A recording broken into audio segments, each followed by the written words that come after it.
Eh bien bonjour à tous, aujourd'hui on se retrouve pour une toute nouvelle critique et on va parler du film Destination Finale Bloodline, donc le 6e film de la saga. Donc c'est un film que j'attendais pas plus que ça parce que je suis pas forcément un grand fan de la saga, mais je trouve qu'il y a un concept quand même suffisamment attrayant pour me donner envie finalement d'aller voir les films à chaque fois. Bon, je dis ça, mais en fait c'est le premier film qui sort là, en 14 ans quoi. Le 5e était sorti en 2011, donc j'en ai jamais vu au cinéma. Et globalement c'est un peu quand la saga s'est terminée, on va dire quelques années après, que j'ai commencé à regarder. Assez jeune quand même, parce que c'est des films qui peuvent être assez traumatisants en fait dans certaines scènes, mais je trouve qu'en même temps ça reste des films d'horreur assez relativement soft, même si faut pas tomber sur une scène qui va te traumatiser. Ça c'est sûr que comme t'as plusieurs scènes gore à chaque moment et des trucs parfois qui peuvent t'arriver aussi dans la vraie vie, ça peut développer quand même des traumatismes. Mais voilà, j'ai pas été spécialement atteint par une scène en particulier dans un des films. En tout cas, c'est des films que j'ai vus assez jeunes et que j'ai revus récemment. Alors les 3 premiers, j'avais voulu les revoir, ça faisait quelques années. Et pour voir le 6e, j'ai voulu revoir le 4e et le 5e. Et c'est vrai que pour le coup, le 4e et le 5e sont assez compliqués. Les 3 premiers, à la limite, ça peut aller encore. Même le 3e, en vrai, il m'avait semblé là, quand je l'avais revu, que c'était pareil, c'était un petit peu compliqué quoi. Et puis les premiers, je les trouve peut-être un petit peu trop fades en fait pour qu'ils m'intéressent plus que ça. Même si je pense que le meilleur serait peut-être probablement le 2e. Enfin bref, de toute façon je pense que ça varie selon chacun et puis surtout selon les scènes de meurtre que l'on préfère dans les films. En tout cas, donc le 6e, alors je vais dire ce qui est intéressant. Commencer par dire ce qui est un peu intéressant par rapport aux autres. Bon, déjà, je pense que les gens qui aiment cette saga aimeront celui-là. Je pense que c'est pas du tout l'un des moins bons, je pense que c'est vraiment même l'un des meilleurs films de la saga. Alors après, mon jugement vaut pas grand-chose parce que je trouve pas qu'il y en ait forcément un déjà dans la saga qui sorte forcément du lot. Je trouve que globalement, c'est des films d'horreur qui se regardent, qui peuvent s'oublier un petit peu si tu retiens pas de meurtre en particulier.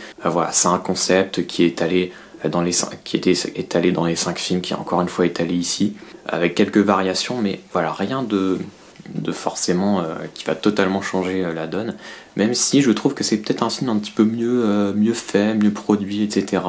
Alors t'aurais peut-être la première séquence du film, donc l'introduction, la fameuse introduction, qui est en gros la première prémonition.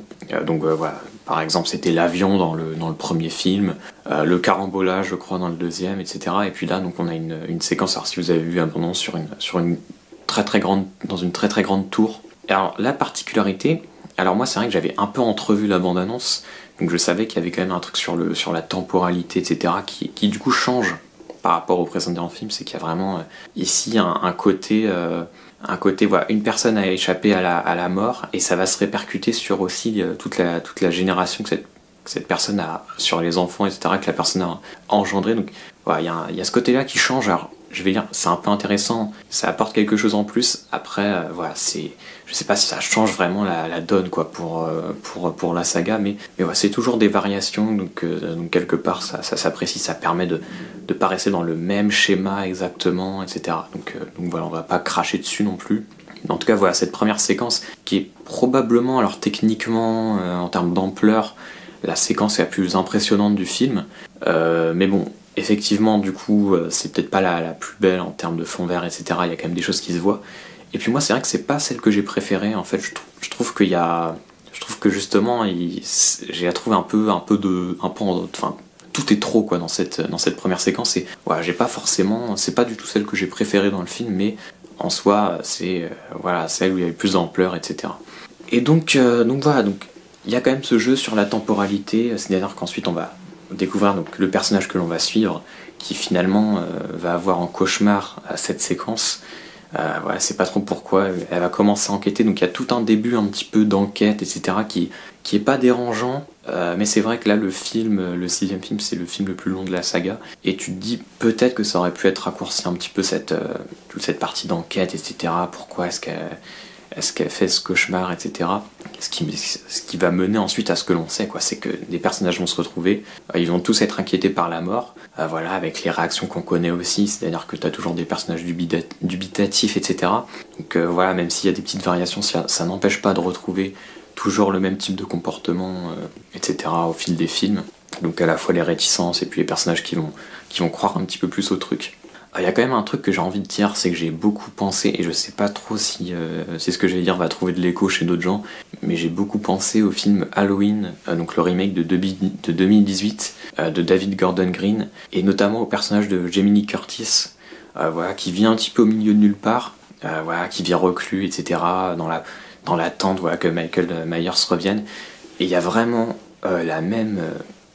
Enfin, c'est vraiment marrant de constater le nombre d'échos et de parallèles qu'il y a entre ce personnage-là dans Halloween et le personnage de la grand-mère dans Destination Finale. Voilà, je vais pas plus en dire parce que voilà, je vais pas spoiler, etc.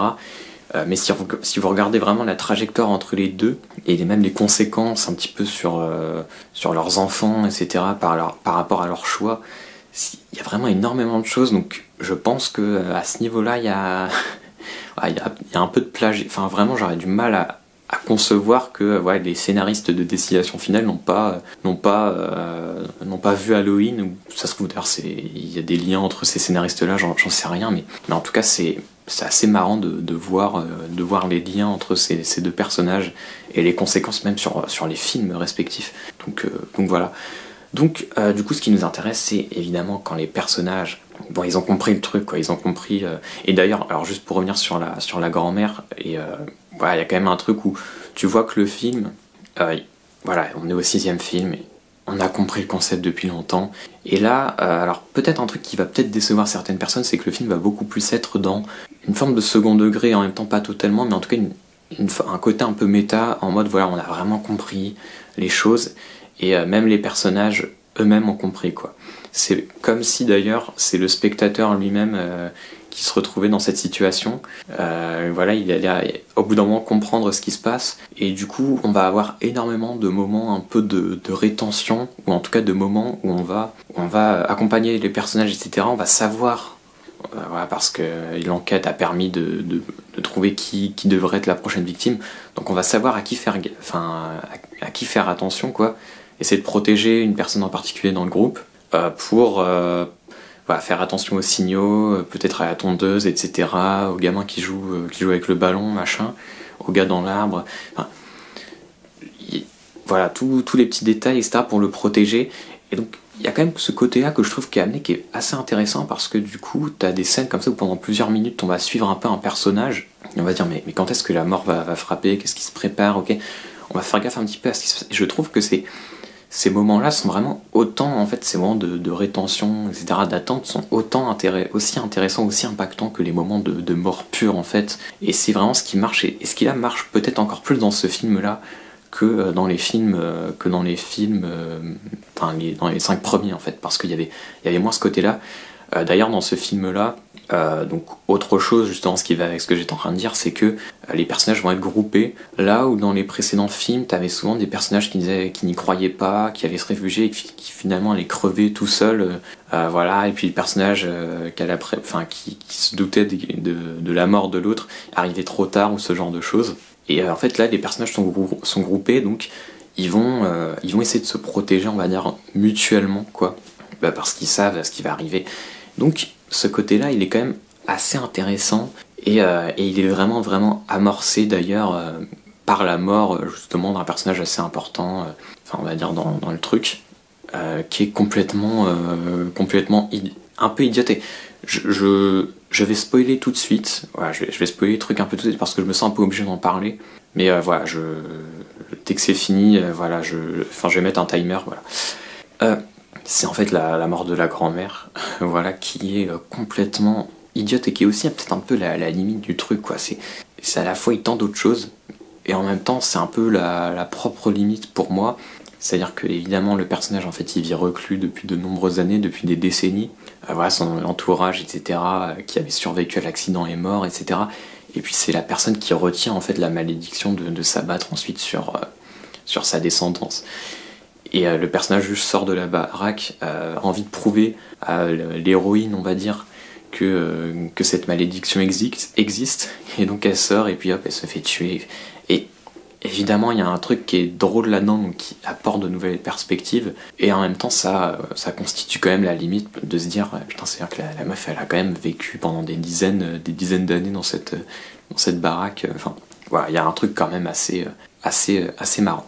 Donc, voilà, alors, sinon, je voulais revenir sur les séquences de mort, qui évidemment aussi sont quand même assez intéressantes.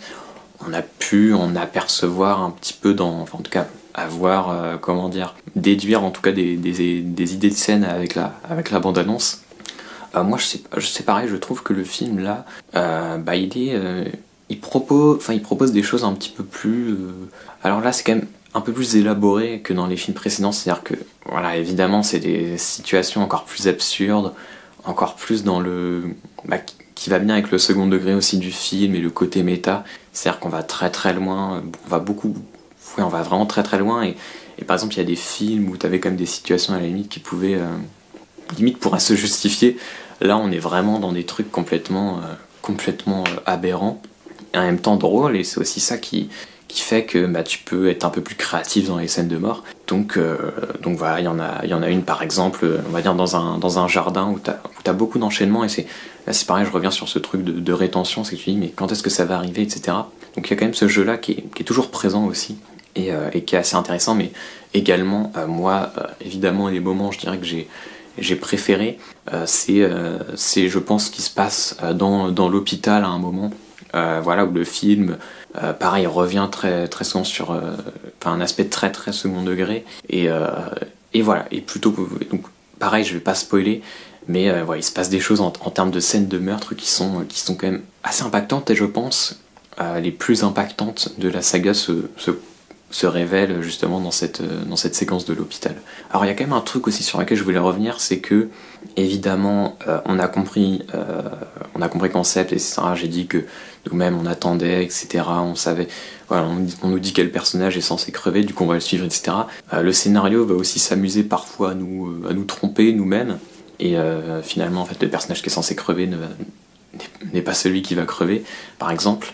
Et il y a un truc, par exemple, autour d'un personnage, ouais, je vais pas en dire plus, mais voilà, de toute façon, si vous avez vu le film ou si vous comptez le voir, vous allez comprendre, c'est qu'à un moment, un personnage va vivre une situation hyper dramatique, etc.